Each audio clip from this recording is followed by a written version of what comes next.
अस्सलामुअलैकुम। प्रोग्राम दो राय के साथ मैं हूं असद रहीम खान और मेरा साथ देंगे फसीज़ा का। आज दो राय में बात करेंगे रमज़ान उल मुबारक के एहतताम पर मुल्क में होने वाले अफसोसनाक वाक़े की। आज सुबह जनूबी पंजाब के शहर अहमदपुर शर्किया में ऑयल टैंकर के हादसे में 150 अफराद जहां बहक हो गए।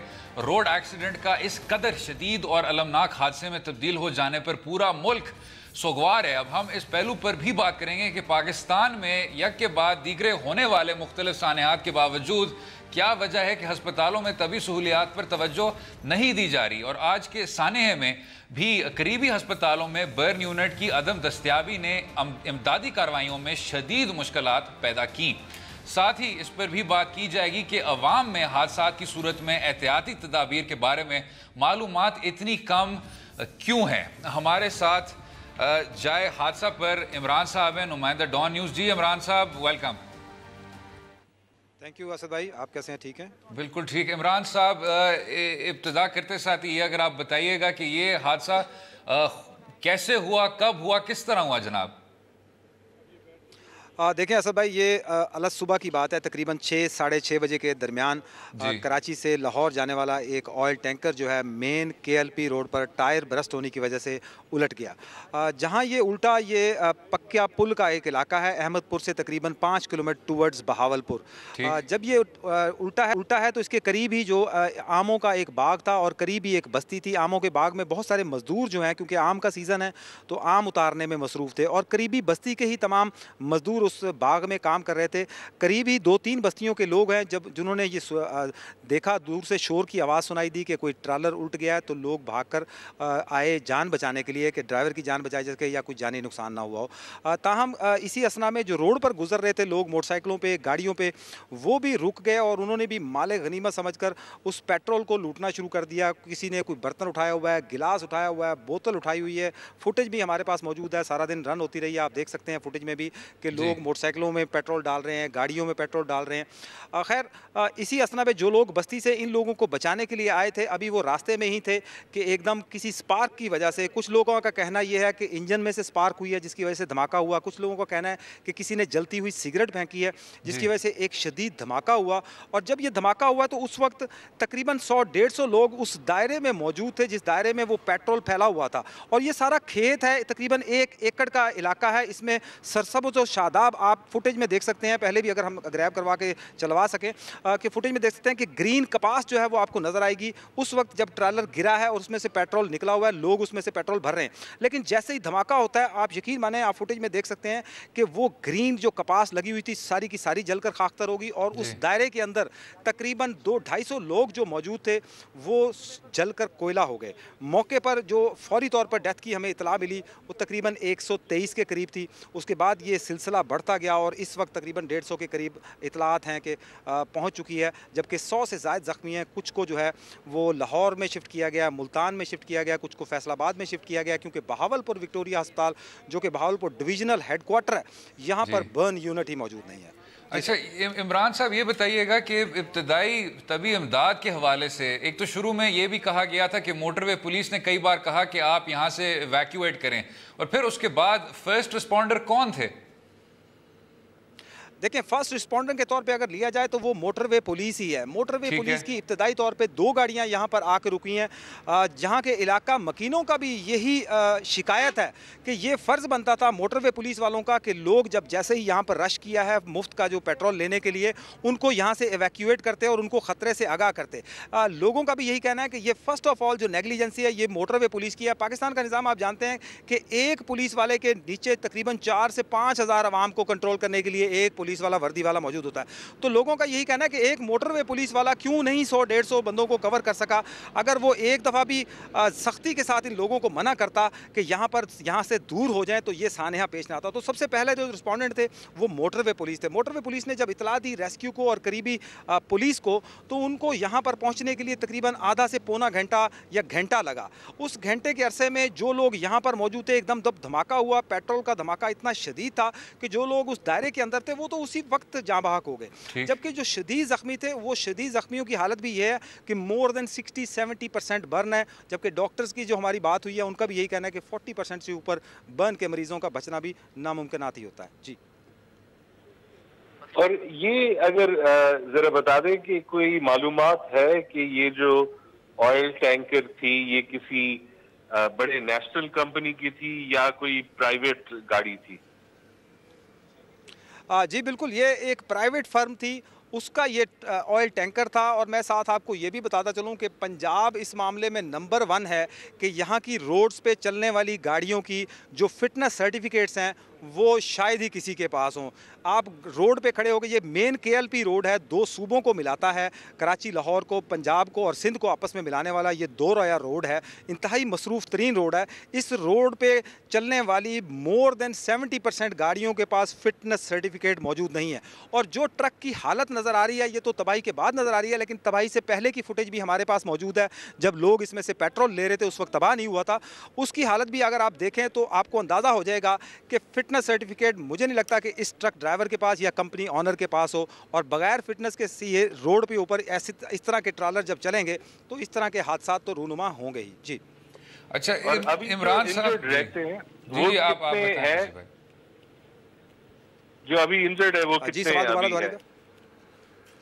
जी, अभी तक जो हमारी इतलात के मुताबिक जो ऑफिशियल रिज़ल्ट हमें दिया जा रहा है वो है 134 एक्सपायरीज़ का, लेकिन अनऑफिशियली रिज़ल्ट जो हमारे पास है उसमें जो हलाकतों की तादाद है, जो जाँ बाक होने के अफराद की तादाद है वो 150 से भी तजावज़ कर गई है। जबकि साथ ही साथ मैं आपको बताता चलूँ कि 125 की लिस्ट जारी की गई है बहावल विक्टोरिया अस्पताल से ज़ख्मियों की, लेकिन जो मकामी आबादी है उनका कहना है कि ज़ख्मी इससे भी ज़्यादा है, क्योंकि कुछ लोगों को तो फौरी तौर पर लोग जो पहचान सके थे फौरी तौर पर अपने घरों में उठा के लेके गए। एक बच्चा भी अभी हमें थोड़ी देर पहले रोज़ा इफ्तार से पहले हमें यहाँ पर मिला, जाफिर नाम का, जो कि हाथ और कमर और टांग पे उसके बर्न मौजूद थे और वो अपने बाप को तलाश करता हुआ यहाँ पर आया था। बाप को तलाश करने के दौरान वो भी हादसे का शिकार हुआ, लेकिन वो बाप को नहीं ढूंढ सका और ख़ुद भी ज़ख्मी हो गया। और वो रोज़ा इफ्तारी तक भी यहाँ मौजूद था, उसको एम्बुलेंस तक नहीं वहाँ पर मैसर आई कि फौरी तौर पर एम्बुलेंस उसको हॉस्पिटल लेके जाती है। अच्छा, फिलहाल तो यही तादाद है अभी हमारे पास। इसी के मुतालिक इमरान साहब, जो हमें बताया जा रहा है कि जी बर्न यूनिट्स की जो अदम दस्तियाबी है उसकी वजह से आपकी जो इमदादी कार्रवाई हैं उसमें शदीद मुश्किलात आपको देखने को मिल रही हैं, तो इस पर आप क्या कहेंगे? इसमें कोई शक वाली बात नहीं है असद भाई। बहावलपुर डिवीज़न, बहावलपुर स्टेट, असल में मैं तो कहूँगा कि ये वो स्टेट है जिसने पाकिस्तान बनने के बाद सबसे ज़्यादा अहम किरदार अदा किया। बरतानिया तक यहाँ से नवाब साहब जो हैं वो तनख्वाहें भेजते थे। पाकिस्तान में शामिल होने वाली ये सबसे पहली स्टेट थी।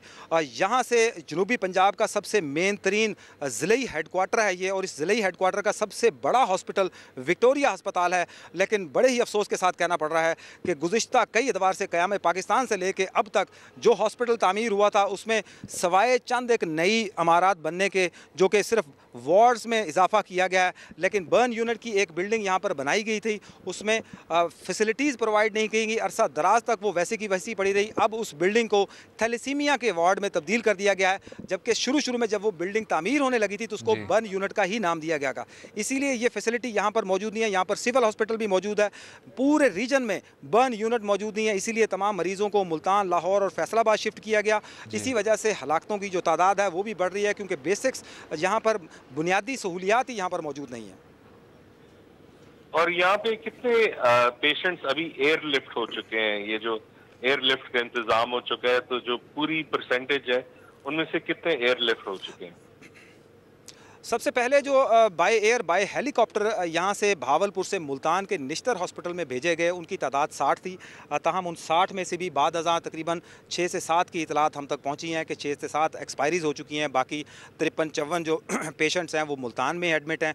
उसके बाद C-130 के 2 तैयारे यहाँ पर भावलपुर एयरपोर्ट पर लैंड किए गए मज़ीद मरीज़ों को लाहौर और फैसलाबाद ले जाने के लिए, लेकिन अनऑथेंटिक ज़राए, क्योंकि मैं वहाँ मौके पर मौजूद नहीं था, अनऑथेंटिक ज़राए ने यह भी बताया कि C-130 दोनों ही आते ही यहाँ पर ख़राब हो गए। फिर एक तीसरा C-130 आया, उसमें टेक्निकल अमला आया, उन्होंने उस दोनों C-130 को ठीक किया। उसके बाद यहाँ से 26 मरीज़ जो हैं वो लाहौर के हॉस्पिटल में शिफ्ट किए गए हैं, जबकि 6 जो हैं वो फैसलाबाद शिफ्ट किए गए। जी इमरान साहब, पूरी तौर पे आपने हमें सूरत हाल का आगाह किया। बहुत बहुत शुक्रिया शो में शामिल होने का।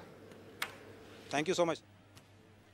जी फसीज़ाका साहब, ये जिस तरह आपने सुना, जो पहली चीज़ जो आपको हिट करती है, और ये हम कई बार कह भी चुके हैं कि आपकी बुनियादी सहूलियात तो मौजूद नहीं थे। आपको याद होगा जब लाल शहबाज कलंदर पे जब वाक़या हुआ था, या उससे पहले जब जब शिकारपुर का वाक़या हुआ था, तो हमने एग्जैक्ट ऑलमोस्ट यही बात की थी कि जो मेडिकल फैसिलिटीज़ हैं अगर मौजूद भी हों तो उनमें वो बुनियादी सहूलियात नहीं हैं। तो अब अगर आप जिस तरह इमरान साहब ने बताया, अगर ये ऐसे लोग हैं जिनकी जो उन पे 60% तक बर्न्स हैं, अगर आप उनको एयरलिफ्ट कर रहे हैं और उनको मुल्तान और लाहौर लेके जा रहे हैं तो आधी जंग तो आप हार चुके हैं। एक चीज ये है कि आप अगर ये एहसास कर लें कि ठीक है हमारी जो मेडिकल फैसिलिटीज हैं दूर दराज इलाकों में बिल्कुल नहीं है, लेकिन एक चीज तो हमने देखी है पिछले 10-15 साल से पाकिस्तान एक मुल्क है जिसने जो दहशतगर्दी है बहुत सख्त उसमें हम अफेक्ट हुए हैं। और अगर हमने उसे सिर्फ सीरियसली लिया होता तो हर जो डिस्ट्रिक्ट, हर जो कंस्टिट्यूंसी है उसमें हम इमरजेंसी प्लान सिर्फ दहशतगर्दी का अगर कर लेते, तो फिर जब आपकी इस किस्म की नेचुरल एक्सीडेंट होती है वो भी एटलीस्ट मुफीद हो जाता है कि उसके लिए जो आप इंतजाम कर लेते वो यहाँ एंगेज कर लेते।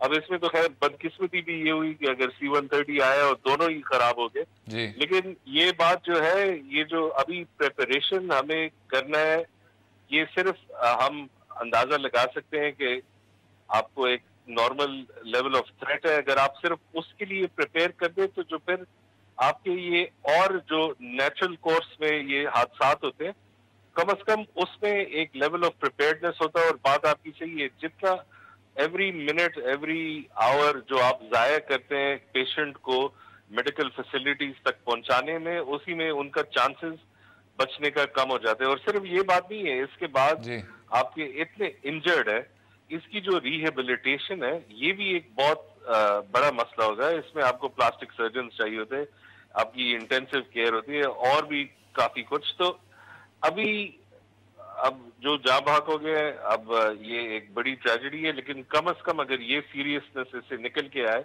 कि हर इलाके में अगर, बिकॉज बर्न यूनिट्स आपको चाहिए होते हैं, ये तो सिर्फ घर में भी आग लग सकते हैं।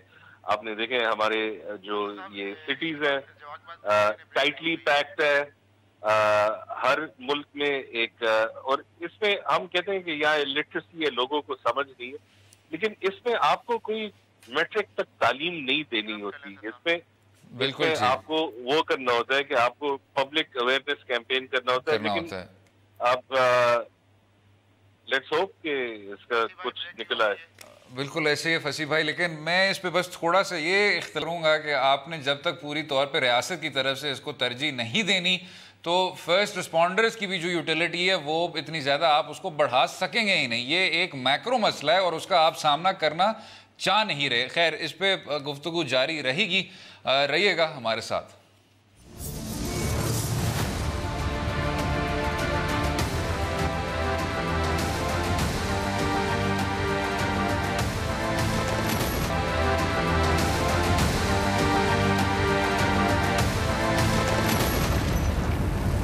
वेलकम बैक टू दो राय। बात हो रही थी रमज़ानुल मुबारक के एहतताम पर मुल्क में अफसोसनाक वाक़े होने की। साथ में फसी भाई, जो हम अभी डिस्कस कर रहे थे, ये जो एक सिलसिला आपने देखा है क्वेटा, पारा चिनार, कराची और अब आखिरकार भावलपुर, इसमें एक शुरू में तो एक रिजेंटमेंट थी, एक खासी रिजेंटमेंट थी और तनकीद थी कि जी रियासत जो है वो ख़ास स्टेप इन नहीं कर रही।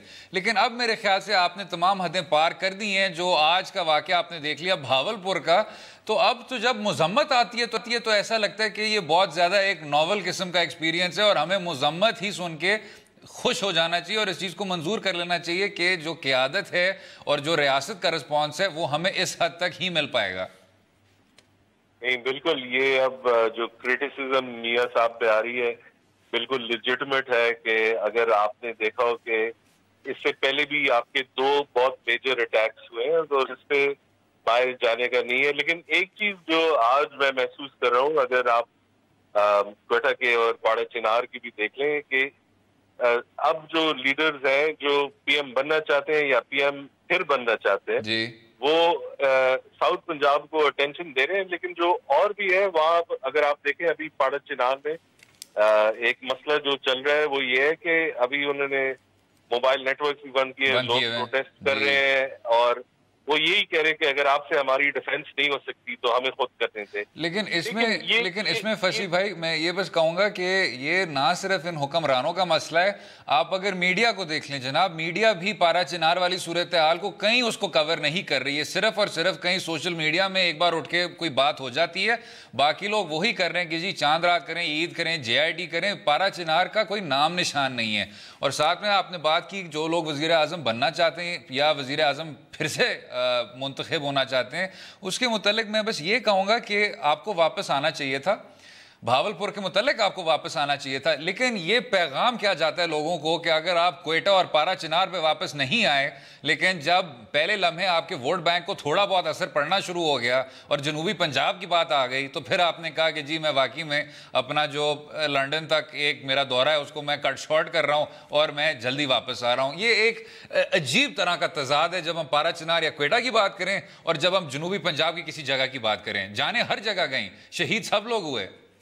नहीं बिल्कुल। और एक चीज है जो हमें भी और मुझे जरा कॉशन भी है कि हम ट्रेजेडीज को कंपेयर नहीं कर सकते, लेकिन जब आप के साथ एक रियासत हो और उस रियासत का मकसद यही है कि ये एक साथ यकजहत रहे, तो जब आप इस किस्म का फर्क करते हैं ये एक तो वो लोग महसूस करेंगे और अब जब वहां प्रोटेस्ट भी हो रहे हैं और अब वो यही देखेंगे। तो जब हम कहते थे कि एक जमाने में कि एक खास सबका नाराज भाई है, तो अब हम इन फ्यूचर हम अभी हमारे सामने हम वो एक और इलाका देख रहे हैं जो वही ग्राउंड्स बन रहे हैं।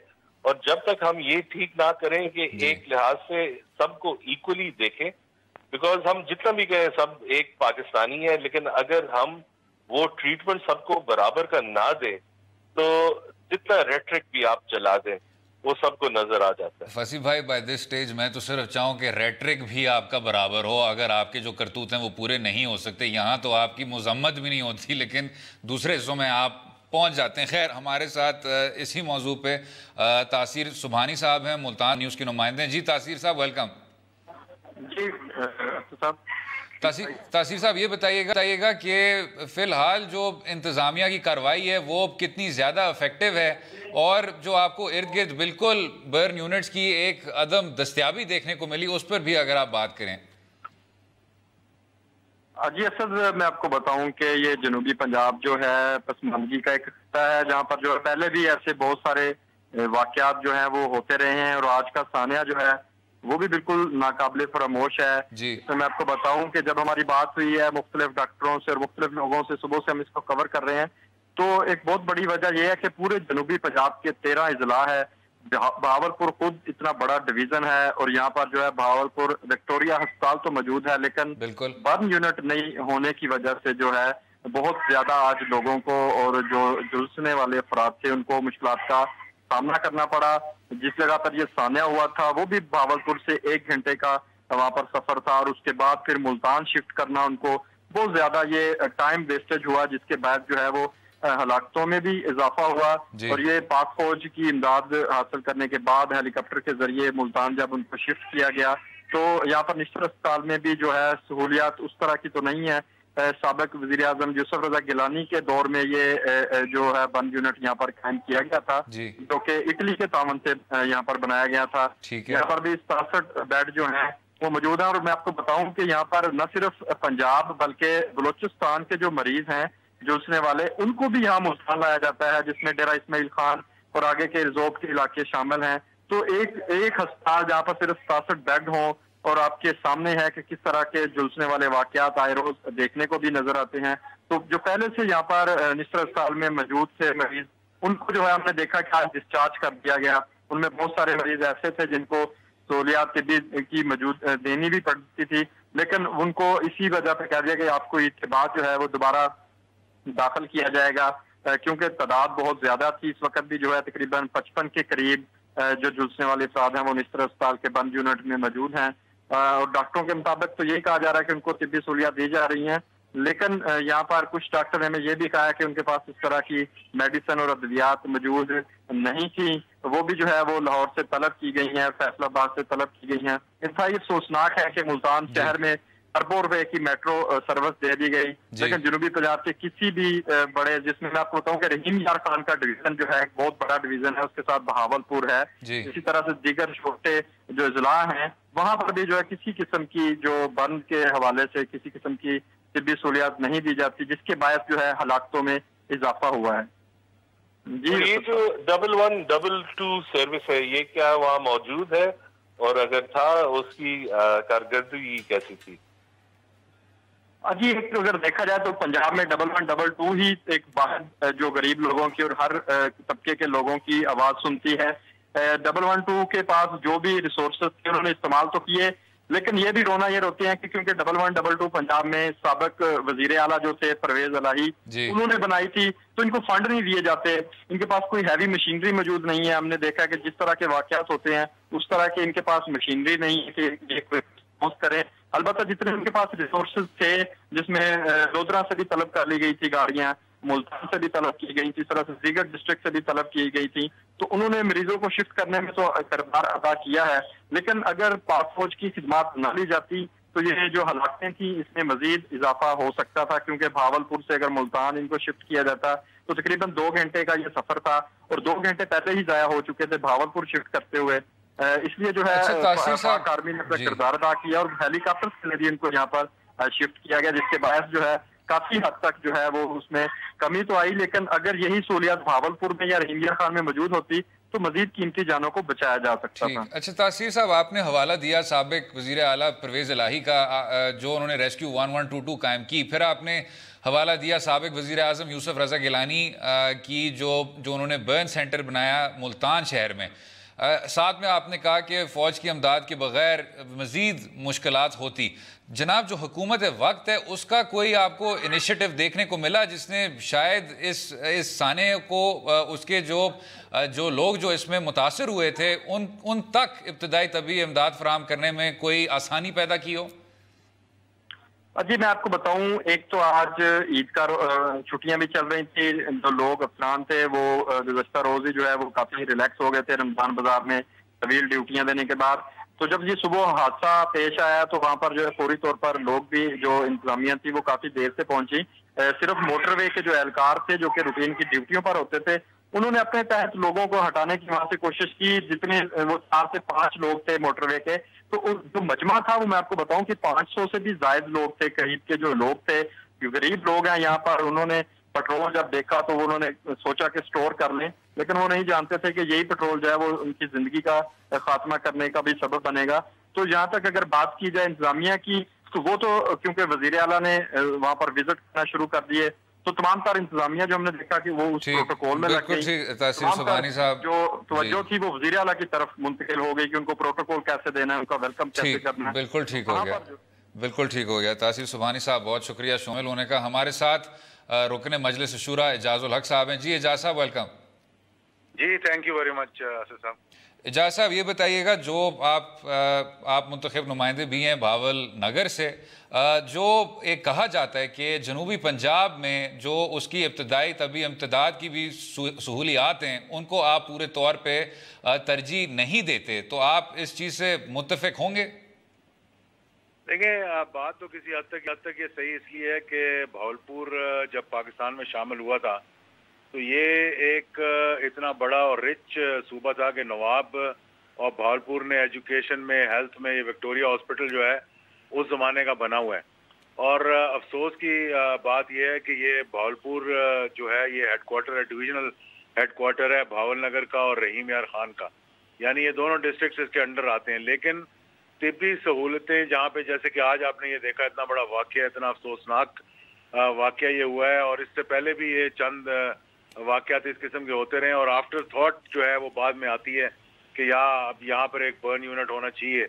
मेरे ख्याल में यहाँ पर भावलपुर के अंदर बर्न यूनिट होना चाहिए था, और ये जो नहीं था वहाँ पे, इसकी वजह से बहुत से लोगों की जाने गई हैं। और मुल्तान और फिर दीगर जगहों पे, फैसलाबाद, लाहौर, लोगों को ले जाना जिनकी मतलब 40, 50, 60% बर्न्स हों, तो बड़ा मुश्किल है ये। तो इजाज साहब, आप इस चीज़ से इत्तेफाक करेंगे कि ज़्यादा से ज़्यादा तरजीह इस तरह की चीज़ों को दी जा रही है, जिस तरह तासीर साहब हमें सुना रहे थे कि आप मेट्रोज़ को दे रहे हैं, इंफ्रास्ट्रक्चर को दे रहे हैं, और मुंतखब नुमाइंदों की तरफ से सेहत और तालीम, खैर इस तौर पर तो हम सिर्फ सेहत की बात करें, सेहत को उस तरह की तरजीह नहीं दी जाती।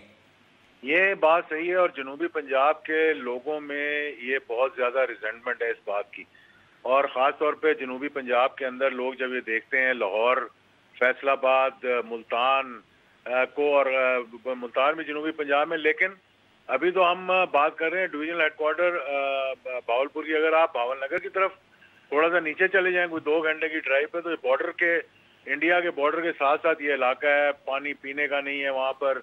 वहाँ पे अभी 4 साल की स्ट्रगल के बाद हमने रेस्क्यू 1122 जो है अपना जिले में लेकर आए हैं। तो लेकिन रेस्क्यू 1122 को ये कहना चाहिए कि जिसने भी इसकी बुनियाद रखी थी, ये बहुत बड़ी सहूलत है, और इसी को अगर आगे एक्सपैंड कर दें, थोड़े से और इनको इक्विपमेंट और फैसिलिटीज और ट्रांसपोर्टेशन और एम्बुलेंसेज जरा ज्यादा देकर, तो आज वो जैसे भावलपुर में मेरा ख्याल है उन्होंने बड़ा अच्छा किरदार अदा किया होगा ऐसे हादसा में करते हैं। ये बहुत बड़ा हादसा था जिसमें हेलीकॉप्टर भी भेजने पड़े और ये सारी चीजें भेजनी पड़ी, जिसकी वजह से मैं समझता हूँ कि वो सहूलतें वहाँ पे नहीं है जो होनी चाहिए हर डिविजनल हेडक्वार्टर में, कम से कम कि अगर भावलनगर में हो तो कम से कम वहाँ भावलपुर तक वो पहुँच जाए, अगर रहीम यार खान में हो तो भावलपुर तक वो लोग पहुँच जाए, या तो 1 घंटा 1.5 घंटे की। बिल्कुल ठीक, बिल्कुल ठीक। एजाजुल हक साहब, बहुत शुक्रिया शो में शामिल होने का, अपना वक्त का।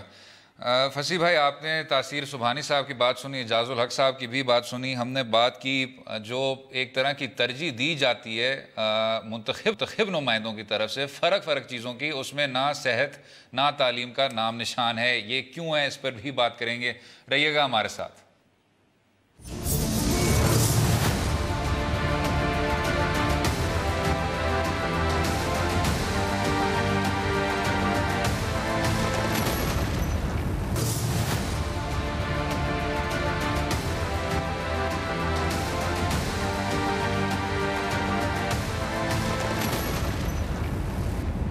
वेलकम बैक टू दो राय। बात हो रही थी भावलपुर में इंतहाई तशवीशनाक हादसे की। फसी भाई, मैं जो एक बात करना चाह रहा था जिससे मुझे इंतहाई हैरत हुई, वो ये थी, आपने देखा ये हादसा किस तरह प्ले आउट हुआ कि जी टैंकर इस तरह ओवरटर्न हुआ, वहाँ से तेल की स्पिलेज हुई, और जो साथ में एक जगह थी, गांव जो था, वहाँ से जो लोग आए उन्होंने स्ट्रीम इन किया और वहाँ से फिर तेल जो है उसको साइफन ऑफ करना शुरू हो गए। लेकिन जब ये हादसा हुआ और जब ये टैंकर फटा था, उसमें भी इमरान साहब कह रहे हैं कि हमें ये नहीं पता कि वजह क्या थी, शायद किसी ने सिगरेट फेंका, शायद स्पार्किंग हुई थी वगैरह वगैरह, उनको अभी तक पूरी तौर पे नहीं पता। लेकिन आपके कुछ लोग हैं जो मेरे ख्याल से आज तक उन्होंने शायद कोई गुर्बत उस तरह की नहीं एक्सपीरियंस की, या उस तरह के उन्होंने सर्कमस्टांसेस कभी नहीं महसूस किए। वो कह रहे थे कि जी जब आप इस तरह लालच करेंगे तो आपको कसूरवार ठहराना चाहिए, और ये भी फिर खुदा की तरफ से होता है। तो इस तरह की जब डिस्कशन होना शुरू हो जाती है तो आदमी बैठ के सोचता है कि इतनी ज़्यादा बेदर्दी किसी के लिए, और वो भी एक ख़ास तौर गरीब तबके के साथ, आप इस तरह प्रोग्रेस नहीं कर सकेंगे अगर आप इन लोगों की वो डेप्रिवेशन को, इन लोगों की एहसास महरूमियत को नहीं समझेंगे, क्योंकि कोई आम आदमी इस तरह भागते हुए तेल को साइफन ऑफ नहीं करता। नहीं, और दूसरा ये है कि ये गुर्बत का मजाक उड़ा रहे हैं आप। ये क्या, ये जो लोग कह रहे हैं ये लूट रहे थे, लफ्ज इस्तेमाल कर रहे हैं, लूट रहे थे। हाँ, लूट कहाँ रहे थे, साइड पे पड़ा हुआ था, लोग गुर्बत के मारे थे, उसमें लोग जो है फील्ड्स में काम कर रहे थे, 500 रुपए किसी का बन जाता है, उनको फ्यूल चाहिए होता है। और जब ये आए, ठीक है, दूसरी बात ये कि उनको समझ नहीं थी कि ये आग लग जाएगा। एक जनरल प्रॉब्लम पाकिस्तान में ये है कि हम यही समझते हैं कि ये जो सेफ्टी प्रिकॉशन, और ये अमीर भी करता है गरीब भी करता है, कि ये कोई गोरे का मसला है, ना सीट बेल्ट पहनते साइड पे। लेकिन यहाँ अभी जब ये लोग आए और ये कहना कि यार अगर किसी ने, मैं तो कहता हूँ अगर किसी ने, हम फर्ज कर लें कि ये सच भी था, किसी ने पेट्रोल स्टेशन से 100 रुपए का पेट्रोल चुराया है, इसका सजा मौत नहीं हो सकता और इतना अजियतनाक मौत भी नहीं हो सकता। तो जब कोई इतने लोग, इतना बड़ा ट्रेजेडी, और फिर ये कहना कि ये लूट रहे थे या ये कर रहे थे, ये एक तो ना समझ है, दूसरा ये है कि ये गुर्बत का मजाक हो रहा है। और नहीं, और फसी भाई आपने जिस तरह पहले एक बार कहा था, ये वाकई में दोगुना जुल्म है, और फिर साथ में इस तरह की बातें भी करना अगर आप सोशल मीडिया के जरिए कर रहे हैं तो पहले से ही आप एक तरह के तबके से बिलोंग करते हैं जो कभी उस तरह की महरूमियत को महसूस नहीं कर पाएगा। थोड़ी सी अगर आप हमदर्दी दिखाएं वो मेरे ख्याल से बहुत बेहतर होगी। हर चीज़ पे अपनी राय का इजहार करना ज़्यादा मुनासिब नहीं होता जब आप ज़्यादा उस बारे में सोचते भी नहीं हैं। लेकिन खैर, अगर हम इससे हट के फसी भाई, गुज़िश्ता दिनों जो आपने देखा क्वेटा में, पारा चिनार में, कराची में, अभी भी वो सिलसिले ख़त्म नहीं हुए।